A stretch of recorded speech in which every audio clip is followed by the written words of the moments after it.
Hello students, I am GDS Soni, director of engineers career group. मैं आप सबके लिए एक आज नई वीडियो लेके आया हूं और इस वीडियो में मैं आप लोगों से बात करने वाला हूं ईएससी की जनरल स्टडीज़ की प्रिपरेशन स्ट्रेटजी के बारे में। आप में से बहुत सारे स्टूडेंट्स ने बहुत बार मेरे को रिक्वेस्ट करा है कि सर हमारे को ईएससी की जनरल स्टडीज़ की कैसे प्रिपरेशन करनी चाहिए कि सो दैट जो हम ड्रीम देखते हैं आईएएस ऑफिसर बनने का तो वो हम कैसे फुलफिल कर सकें। बिकॉज मैक्सिमम स्टूडेंट्स को यही डर लगता है कि टेक्निकल तो शायद हम लोग प्रिपेयर कर लेंगे बट जनरल स्टडीज़ हम लोग कैसे प्रिपेयर करेंगे। सो मैंने डिसाइड करा कि सबसे पहले मैं जो है अपने शेड्यूल में से मैं इस वीडियो को मैं टॉप लिस्ट पे लेके आया हूँ और सबसे पहले आज मैं इस वीडियो के थ्रू मैं आपसे ईएससी जनरल स्टडी के बारे में बात करने वाला हूँ। आइए सबसे पहले थोड़ा सा ईएससी एग्ज़ाम के स्ट्रक्चर के बारे में जान लेते हैं। ईएससी का जो एग्ज़ाम है वो 3 स्टेजेस में करवाया जाता है। फर्स्ट जो स्टेज है वो प्रिलिमिनरी एग्ज़ाम होता है जिसमें ऑब्जेक्टिव टाइप का पेपर आता है। सेकंड जो स्टेज का एग्ज़ाम होता है वो मेंस का एग्ज़ाम होता है और इसमें जो है वो सब्जेक्टिव टाइप पेपर और कन्वेंशनल टाइप पेपर होता है। थर्ड स्टेज में जो है पर्सनल इंटरव्यू जो है वो कंडक्ट करवाया जाता है। अगर मैं ईएससी जनरल स्टडीज़ की बात करूं तो ये बात ध्यान में रखिएगा, ईएससी की जनरल स्टडी का जो सिलेबस है वो सिर्फ प्रिलिमिनरी एग्जामिनेशन में एक कॉमन पेपर लिया जाता है। प्रिलिमिनरी एग्जामिनेशन जो है वो बेसिकली जो है वो 500 मार्क्स का होता है जिसमें 2 डिफरेंट तरह के पेपर जो है वो लिए जाते हैं। फर्स्ट जो पेपर उसमें जो कॉमन पेपर होता है that is a general study examination और इसका जो वेटेज रहता है 200 मार्क्स का रहता है और जो सेकंड पेपर होता है वो 300 मार्क्स का रहता है। तो हम ये वीडियो में स्पेसिफिकली जो है वो जनरल स्टडीज़ के रिलेटेड जो सिलेबस है उसी के ऊपर बात करने वाले हैं और ये जानने वाले हैं कि जनरल स्टडी की जो प्रिपरेशन है वो कैसे करी जा सकती है। 2017 ऑनवर्ड्स यूपीएससी ने जो है इसका ईएससी का जो सिलेबस था वो अपग्रेड कर दिया और इसका जो सिलेबस अपडेट करके उसका नेम जो है वो अब general studies and general aptitude के नाम से ये जो है सिलेबस है। इसमें अब अकेला जनरल स्टडीज़ नहीं आता है और हालांकि अगर मैं ये बात करूँ इस सिलेबस को देख के तो अब बहुत ज़्यादा जो सिलेबस पैटर्न है वो अलोंग द जो है वो जनरल स्टडीज़ नहीं है। अब इसमें कुछ टेक्निकल जो सब्जेक्ट्स हैं वो ऐड कर दिए गए हैं और वो टेक्निकल सब्जेक्ट्स कैसे हैं जो आप बीटेक के फर्स्ट ईयर में पढ़ते हैं। जो भी सिलेबस आप बीटेक के फर्स्ट ईयर में पढ़ते हैं ऑलमोस्ट उसके साथ मिलता जुलता सिलेबस है वो इस जनरल स्टडीज़ के पेपर में जो है वो कवर कर दिया गया है। ये जो जनरल स्टडी का एग्ज़ाम है इसमें टोटल 10 जो टॉपिक्स हैं वो कवर करे जाते हैं। तो मैं 1 बाय 1 जो टॉपिक्स हैं वो डिस्कस करने वाला हूँ और आपको मैं साथ में बताने वाला हूँ कि हर एक जो टॉपिक है उसको अपने कैसे डील करना है, कैसे प्रिपेयर करना है और किन बातों का ध्यान रखना है जब वो स्पेसिफिक टॉपिक की आप तैयारी कर रहे हैं। और मैं साथ में ये भी आपको बताऊँगा कौन से इसमें से ऐसे टॉपिक्स हैं जिनमें से आपको जो है वो ज़्यादा जो है प्रिपेयर करना चाहिए बिकॉज जिनका वेटेज जो है वो एग्ज़ाम पॉइंट व्यू से जो है वो ज़्यादा रहता है। सो अपना पेन एंड पेपर भी साथ में ले लीजिए कि जो मैं आपको पॉइंट्स बता रहा हूँ वो आप साथ में नोट डाउन भी करते रहिएगा। सबसे पहले जो हमने जाना कि जो ईएससी का जो जनरल स्टडीज़ का एग्जामिनेशन है वो 200 मार्क्स का होता है। अब सिंपल सी बात आप ध्यान में रखिए, टोटल जो ये एग्ज़ाम होता है ये अराउंड जो है वो 500 मार्क्स का आपका प्रिलिमिनरी एग्जाम आना है, 600 मार्क्स का आपका जो है वो मेंस का एग्जामिनेशन आना है, 1100 हो गया और 200 मार्क्स का जो है आपका पर्सनल इंटरव्यू होता है। टोटल 1300 मार्क्स होता है। अगर मैं बात करूँ तो सिर्फ 200 मार्क्स आउट ऑफ 1300 जो मार्क्स हैं वो ये वेटेज कैरी करते हैं। तो मैं अगर बात करूँ तो इनका वेटेज बहुत ज़्यादा कम है एज़ कम्पेयर टू अदर जो मेरे पेपर होने वाले हैं, अदर जो मेरे टेक्निकल पेपर साइंस में जो स्टूडेंट्स हैं उसकी कंपेरेटिवली। बट क्या है कि हमें मिनिमम जो है 15% जो मार्क्स है वो जनरल स्टडीज़ में लेने होते हैं। बट हालांकि मिनिमम जो 15% मार्क्स हैं वो 200 का 15% मैं कर रहा हूँ 30 मार्क्स बनते हैं। बट 30 मार्क्स ही नहीं लेने हैं। अगर आप जनरल स्टडीज़ की तैयारी कर रहे हैं तो आप अपने माइंड में एक बात ध्यान में रखिएगा कि आपको जनरल स्टडीज़ में मिनिमम जो मार्क्स लेके आने हैं, जो एवरेज आपको मेंटेन करनी है कि कितने मार्क्स तो आपके मिनिमम आने चाहिए, वो रेंज है 85 से लेके 95 तक। मीन्स अगर आप 200 मार्क्स में से 85 से 95 मार्क्स भी जनरल स्टडी में कैरी कर लेते हैं तब भी आप एक अच्छा रैंक जो है टॉप रैंक लेके ईएससी का एग्जामिनेशन जो है वो आप निकाल सकते हैं। ये बात ध्यान में रखना है बिल्कुल। और इसी बात को ध्यान में रखते हुए मैं तो आपसे सारे टॉपिक डिस्कस करने वाला हूँ बट मैं कुछ इंपॉर्टेंट टॉपिक बताऊंगा, उन टॉपिक्स को आप नोट डाउन कर लीजिएगा और उनके ऊपर ज़्यादा फोकस करिएगा। अब ईएससी के सब्जेक्ट्स जो टॉपिक्स इसमें पूछे जाते हैं उसके बारे में डिस्कस करते हैं। सबसे पहले इसमें जो टॉपिक आता है that is engineering mathematics. Second जो इसमें टॉपिक आता है दिस इज़ द एप्टीट्यूड। तो देखिए, आप टेक्निकल स्टूडेंट हैं, अब जो भी मेरी वीडियो देख रहे हैं आप सारे बीटेक बैकग्राउंड से बिलोंग कर रहे होंगे, आप ईएससी के साथ साथ गेट का एग्जाम भी तैयार कर रहे होंगे और अदर आप टेक्निकल जो एग्जामिनेशंस हैं आप उनकी तैयारी भी कर रहे होंगे। अब देखिए, जनरल जो एप्टीट्यूड है और इंजीनियरिंग जो मैथमेटिक्स है, ये जो दोनों सब्जेक्ट्स ये ऐसे टॉपिक्स हैं जो हर एग्जाम में जो है पूछे जाते हैं। तो सबसे पहले तो इनको जो है वो अच्छी तरह से प्रिपेयर कर लो, और ये अराउंड जो मार्क्स जो कैरी करेगा ये 28 मार्क्स से लेके 32-34 मार्क्स तक जो है ये दोनों सब्जेक्ट्स मिलके जो है वो वेटेज कैरी कर लेते हैं। मीन्स इसका प्लस पॉइंट क्या रहता है कि आपके अदर टेक्निकल एग्जाम है उसमें भी ये सिलेबस आना है, ईएससी जनरल स्टडीज में भी सिलेबस आना है, और 30-40% 30 से आप 28 से लेके 34% एवरेज 30 मार्क्स आप लेके चलें, इन दोनों को मिला के पेपर आ ही जाना है। ठीक है जी। तो मीन्स 30 मार्क्स जो अगर मैं मिनिमम क्राइटेरिया लेके चलता हूँ as per the UPSC point of view, तो आप चाहे इन दोनों टॉपिक से ही जो है वो कवर कर सकते हैं। थर्ड जो टॉपिक है उसकी हम जो बात करते हैं वो है हमारा करंट अफेयर्स। करंट अफेयर्स को लेके स्टूडेंट्स बहुत ज़्यादा कंफ्यूज होते हैं, और करंट अफेयर को लेके सबसे बड़ा क्वेश्चन मार्क ये है कि करंट अफेयर्स में पढ़ना कितना चाहिए हमारे को, किस लेवल के करंट अफेयर्स हमें डिस्कस करने हैं, कितने टाइम पीरियड के करंट अफेयर्स हमें डिस्कस करने हैं, बिकॉज इसमें नेशनल और इंटरनेशनल दोनों तरह के करंट अफेयर जो है वो मेंशन्ड हैं। तो दोनों तरह के जो टॉपिक्स हैं वो पूछे जाएंगे। तो मेरी एक बात में ध्यान रखिए, देखिए जो ईएस का जो प्री का एग्जाम होता है वो अराउंड जनवरी के फर्स्ट वीक में ये पेपर हो जाता है। ठीक है, और ये जो दोबारा जो पेपर होना है नेक्स्ट ईयर दोबारा से रिपीट होगा। तो एक छोटा सा टाइम पीरियड ध्यान में रखिएगा कि जो अक्टूबर एंड है उसके बाद का आपको जनरल जो करंट अफेयर है वो आपको पढ़ने की रिक्वायरमेंट नहीं है, बिकॉज अगर जनवरी में जो एग्जाम होना है तो अक्टूबर एंड तक ये एग्जाम का जो पेपर है वो फाइनलाइज हो चुका होता है, मतलब जो क्वेश्चन पेपर बनना है वो फाइनल हो जाता है। उसके बाद सिर्फ इसकी printing, proof reading and other distribution and other जो भी हम कह सकते हैं जो अदर उनके प्रोसेस हैं, जो चेन है वो फॉलो होती है। मीन जो एग्जामिनर है वो अल्टीमेटली आपको जो जनरल स्टडीज डालेगा वो कहाँ से कहाँ लेके डालेगा, वो फरवरी से लेके अक्टूबर एंड तक की जो जनरल जो होगा आपका करंट अफेयर्स वही आपको कवर करना है। हाँ, थोड़े से जो गवर्नमेंट की जो पॉलिसी चेंज होती रहती हैं, जो डिफरेंट गवर्नमेंट पॉलिसीज जो चेंज करती रहती है, वो हो किसी भी इंडस्ट्री को लेके है, फार्मिंग इंडस्ट्री को लेके है, मेडिसिन इंडस्ट्री को लेके है, स्पेसिफिकली टेक्निकल इंडस्ट्री को लेके है, ऐसी जो इंडस्ट्रीज हैं, ऐसी जो पॉलिसीज हैं, उनके जो बिल और एक्ट पास होते हैं आप उनको पक्का लास्ट ईयर का भी पढ़ लीजिए। मतलब जो इस साल का पेपर दे रहे हैं तो उससे प्रीवियस ईयर पेपर का जो है ऐसी जो पॉलिसी में जो रिफॉर्म हुआ है, जो कैबिनेट ने पास करी या जो पार्लियामेंट ने पास करी, तो ऐसी जो पॉलिसीज हैं उनको जरूर पढ़ लीजिएगा। बाकी अदर जितने टॉपिक्स हैं उनको आप सिर्फ जो है वो फरवरी मंथ से लेके आप अक्टूबर मंथ तक पढ़िएगा, इसमें से ही मैक्सिमम जो पेपर है वो आपका आ जाना है। नेक्स्ट मैं टॉपिक 4 की बात करता हूँ, this is the environmental engineering. देखो, इन्वायरमेंटल इंजीनियरिंग एक ऐसा टॉपिक है जो हम सब ने ऑलमोस्ट पढ़ा ही होता है, चाहे आप मैकेनिकल ब्रांच से हैं, चाहे सिविल ब्रांच से हैं, इलेक्ट्रॉनिक्स से हैं, इलेक्ट्रिकल से हैं।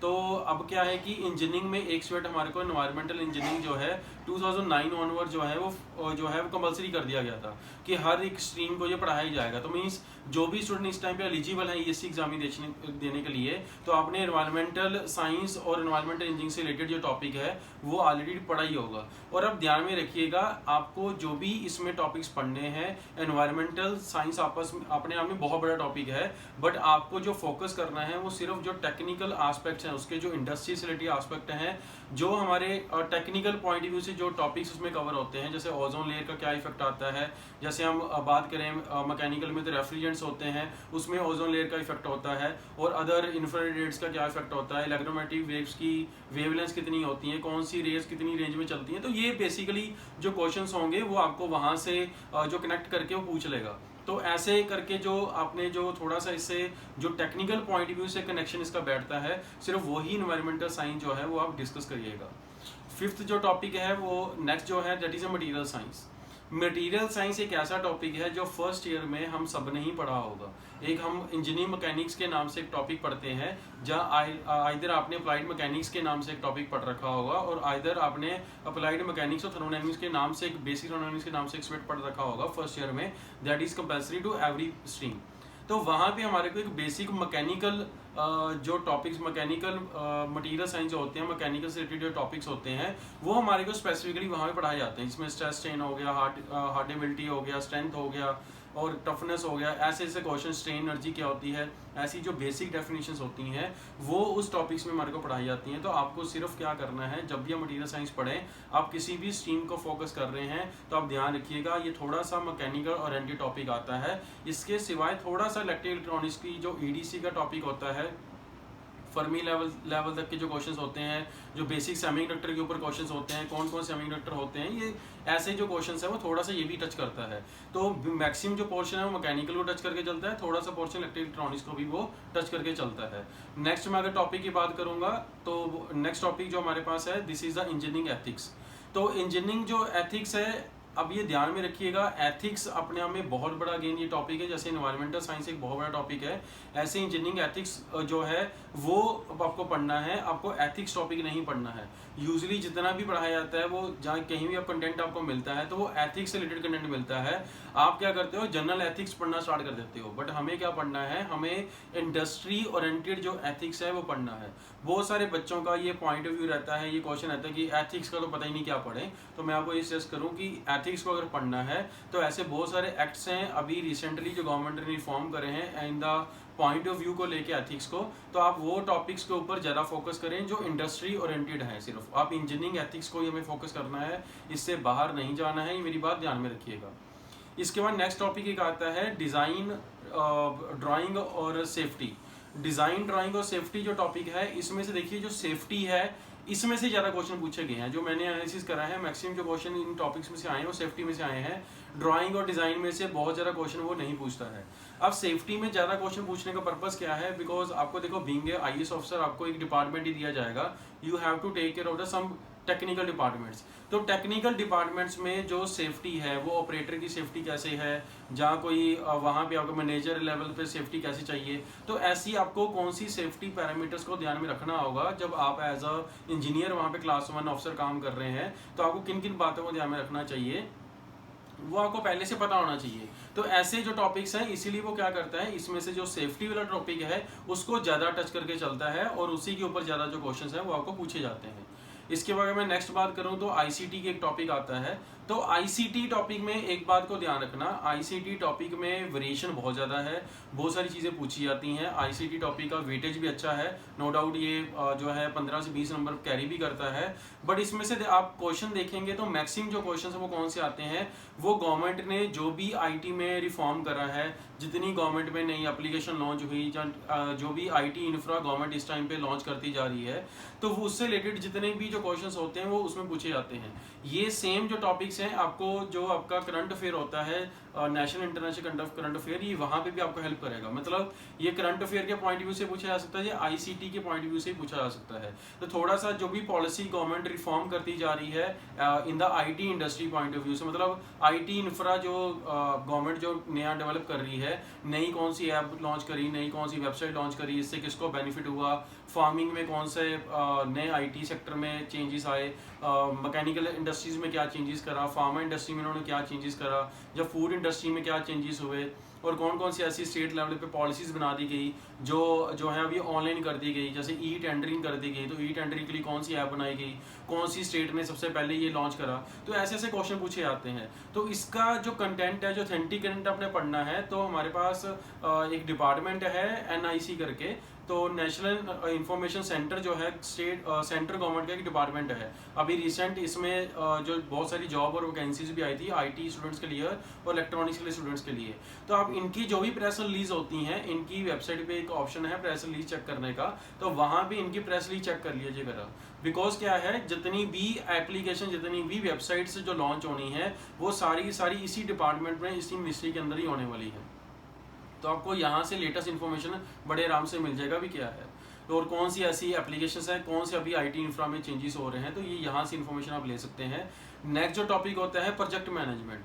जो प्रोजेक्ट मैनेजमेंट टॉपिक है वो बेसिकली सिविल के स्टूडेंट्स के लिए और मैकेनिकल के स्टूडेंट्स के लिए तो थोड़ा सा अप्रोचेबल है कि वो लोग पढ़ सकते हैं, बिकॉज उनके सिलेबस में ऑलरेडी है। बिकॉज जो सिविल के स्टूडेंट्स हैं उनको भी टॉपिक जो हैं ये पढ़ाए जाते हैं। मैकेनिकल को थोड़ा सा एडवांस एक इंडस्ट्रियल इंजीनियरिंग का टॉपिक होता है, उसमें ये सारे जो टॉपिक हैं पर CPM फोरकास्टिंग, ये सारा जो है वहाँ पे डेप्रिसिएशन को लेके अदर जो टॉपिक हैं वो सारे डिस्कस करे जाते हैं। तो मैकेनिकल और सिविल स्टूडेंट्स के लिए थोड़ी अप्रोचेबल हैं। अगर इलेक्ट्रिकल इलेक्ट्रॉनिक्स के स्टूडेंट्स हैं तो आप इनमें से स्पेसिफिकली फोरकास्टिंग के जो मेथड्स क्या हैं वो पढ़ लीजिएगा, और पर्ट सीपीएम में क्रिटिकल पाथ किसको कहते हैं और हम एक्टिविटीज़ कैसे कैलकुलेट करते हैं, ये बेसिक क्वेश्चन जो है हर बार पूछे जाते हैं, तो आप इनके ऊपर ही थोड़ा सा फोकस करके हैं जो वो ध्यान में रख सकते हैं। लास्ट इसमें एक टॉपिक आता है दैट इज़ अ स्टैंडर्ड्स को लेके, जैसे हमारे पास ISO स्टैंडर्ड क्या है, BIS स्टैंडर्ड क्या है, ऐसे डिफरेंट जो स्टैंडर्ड्स हैं, ये जो स्टैंडर्ड्स हैं आपको इंटरनेशनल लेवल पे ध्यान में रखना है। और स्पेसिफिकली इस टाइम में जो बात ध्यान में रखनी है, जैसे BI स्टैंडर्ड जो है वो कहाँ कहाँ पे इंप्लीमेंट होते हैं, किस किस कैटेगरी जो कंपनीज हैं, किस कैटेगरी की जो इंडस्ट्रीज हैं उसमें ये इंप्लीमेंट करे जाते हैं, तो ऐसी जो बातें हैं ये ध्यान में रखना है। और ISO की जो मार्किंग है जो वो क्या करता है, ट्रेड मार्क आपको किन इंडस्ट्रीज में लेना पड़ता है, उनके क्या बेनिफिट्स हैं, उनकी जैसे IPR इंटीग्रेशन कैसे उसका करना है, ऐसे बहुत सारे ऐसे इनसे जुड़े हुए जो स्टैंडर्ड से जुड़े हुए टॉपिक्स हैं, उन टॉपिक्स को लेकर थोड़ा सा आप जो है वो पढ़िएगा। जो मैंने आपको बातें बताई हैं ये इन टॉपिक्स को थोड़ा सा हमें ओरिएंटेड होकर पढ़ना है कि सिर्फ हमें इस एग्ज़ाम में जो मार्क्स हैं ज़्यादा से ज़्यादा 100 मार्क जो है वो कैरी कर लें। इससे ज़्यादा मार्क्स आ जाते हैं कोई बुरा नहीं है, बट आप जो भी स्टूडेंट इस चीज़ को लेके पैनिक हैं कि जनरल स्टडी कैसे पास होगा, जनरल स्टडी कैसे पास होगा, ये बड़ा कॉमन सा क्वेश्चन है मेरे पास, सो जनरल स्टडीज़ का बता दो, जनरल स्टडीज़ का बता दो। तो ये जनरल स्टडीज़ में 85 से 95 मार्क्स आप लेके आते हो तो ये आपका पेपर जो है ये बड़े आराम से निकल जाएगा। बाकी मेनली जो फोकस है वो आप अपना टेक्निकल के ऊपर करिए। टेक्निकल में बहुत ज़्यादा वास्ट कॉन्सेप्ट पूछे जाते हैं, यहाँ पे बहुत ज़्यादा वास्ट कॉन्सेप्ट पूछे भी जाएंगे तो आपको 50% की तैयारी करनी है, ये हमेशा बात को ध्यान में रख लेना। मेजरली जो टॉपिक आपको तैयार करने हैं, आपने अगर देखना है तो आप इसमें से इंजीनियरिंग मैथमेटिक्स करिएगा, एप्टीट्यूड करिएगा, मटेरियल साइंस कर लीजिएगा, और इसका एनवायरमेंटल साइंस कर लो, और इसके बाद ICT के टॉपिक पढ़ लो, करंट अफेयर का जो मैंने आपको बताया 3 to 4 मंथ्स का जो है वो रिसेंट, वो भी अक्टूबर से पहले ठीक है जी, मतलब जुलाई अगस्त सितंबर अक्टूबर तक का बेसिकली पढ़ लो, उसमें से ज़्यादा क्वेश्चन आने वाले हैं, तो इसी बात के ऊपर फोकस रहो। रेदर देन कि इसका बहुत सारा कंटेंट इकट्ठा करके आप सोचें कि मैं इसमें से तो 200 में से 150 नंबर लेके आऊँगा, ये अप्रोच बन सकती है, नंबर आ सकते हैं, बट उसके लिए बहुत सारा कंटेंट पढ़ना पड़ेगा, बट इतना टाइम हमारे पास नहीं होता है। हमें वही जो टाइम लगाना है वो कहाँ से लगाना है, वो टेक्निकल में लगाना है। टेक्निकल में 50 से 100 नंबर पे जाना ज़्यादा इजी है, ठीक है, मतलब अगर आप 50 मार्क्स हैं तो 100 मार्क्स तक पहुंचे टेक्निकल में आसान है, बिकॉज 4 साल जो आपने डिग्री करी है उसमें मैक्सिमम जो आपने पढ़ा है वो अपना टेक्निकल सिलेबस ही पढ़ा है। तो टेक्निकल सिलेबस के ऊपर फोकस रहिएगा। जनरल स्टडीज़ की जो मैंने टिप्स आपको बताई हैं इसको फोकस करो, इन्हीं टॉपिक को लेके इन्हीं रिसोर्सेज को जो है फॉलो कर लोगे, तब भी जनरल स्टडीज़ में आपके जो है वो मार्क्स बड़े आराम से आ जाएंगे। अगर आपको किसी भी तरह की कोई भी गाइडेंस इससे रिलेटेड फर्दर कोई भी इन्फॉर्मेशन आपको चाहिए, जब कोई आपके स्पेसिफिक डाउट हैं इस जनरल स्टडीज़ को लेके, तो आप कमेंट सेक्शन में जो है अपने जो क्वेरीज हैं वो डाल सकते हैं। मैं आपको पर्सनली कनेक्ट करके आपको जो है इसके लिए गाइड कर दूंगा कैसे इसके लिए पढ़ना है। बाकी अगर आप अभी लॉकडाउन के चलते हुए क्लासेस नहीं लगा पा रहे हैं और आप ES के एक सीरियस एस्पिरेंट हैं और आप ये चाहते हैं कि आपको प्रिपरेशन करना है, तो हम ऑलरेडी ही इंजीनियर्स करियर ग्रुप जो है वो अप्रैल मंथ से ऑनलाइन लाइव कोचिंग जो है प्रोवाइड कर रहा है, और इवन जो जनरल स्टडीज़ के जो टॉपिक्स हैं वो भी स्टार्ट हो चुके हुए हैं। तो अभी ये अल्टरनेट डेज में क्लासेस चल रही हैं, बिकॉज हमारे को पता है कि इसको साथ साथ में कैरी फॉरवर्ड करके चलना है। तो ये अभी क्लासेस अल्टरनेट डेज में इसलिए चलाई जा रही हैं कि आपको टेक्निकल का सिलेबस के साथ साथ जनरल स्टडीज का सिलेबस भी आपका जो है वो कैरी फॉरवर्ड रहे। बाकी अगर आपको ऑनलाइन लाइव लेक्चर से रिलेटेड कोई भी इन्फॉर्मेशन चाहिए हो या एडमिशन से रिलेटेड आपको कोई भी इन्फॉर्मेशन चाहिए हो, तो आप हमारे हेल्पलाइन नंबर 1800-270-4242 पे कनेक्ट कर सकते हैं, और आइदर आप हमारी वेबसाइट www.engineerscareer.in पे जाके भी सारी इन्फॉर्मेशन जो है वो चेक कर सकते हैं। Thank you very much.